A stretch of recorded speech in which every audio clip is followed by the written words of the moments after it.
جان وقتان بخیر. سلام خوبی بخیر.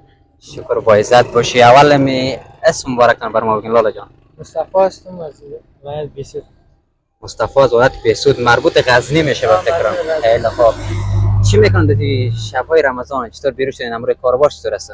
والله کاروبار دیگه همینطور گاهی خوبه گاهی بد تو صحیح پیش نمیره. من مال خودم تنها کارگر خانواده هستم. البته من میشه یک 5 ماه فوت کرده دیگه. خودم اینجا کراچی رو بور کردیم دیگه، کارگر نداریم دیگه. تو خداوند مغفرت کنه.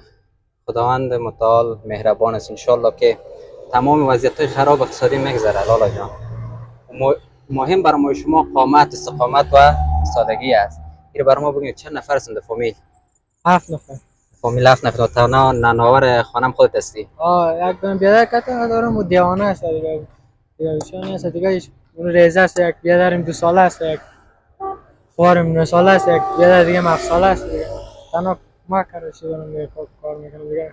بیا انشالله خدا مهربان است. بیادرتان که تکلیف روانی داره، شما کوشش کنن که شکست نخورن، همراه فامیلتان باشن. دوستای عزیز، کسایی که میخوان که همراه از لالا کمک کنن، ان شاء الله شمارهشون هست پیش ما. همراه لالا کمک کنن، واقعا مستحق است.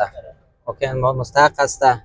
حداقل بر چون یک چیز کمک بکنن که ان شاء الله در ماه مبارک رمضان خدا نجس ثواب شه دو برابر میته. مال 4 ماه از کرایه خانه قرضدار هستم. حالا از یک سعید میایم یک نداریم. واقعا خیلی مشکل است دوستای عزیز، یک نفر که تنها نانآور خانه باشه با یک کراچی و 4 ماه کرایه خانه سرش باشه. خداوند متعال اینا را وضعیت اقتصادیشان همهش خوب بگردانه و ان شاء الله صبر و طاقت و استقامت بارشون بده. بخیر باشی لالا جان. با عزت باشی. شب جان وقتان بخیر.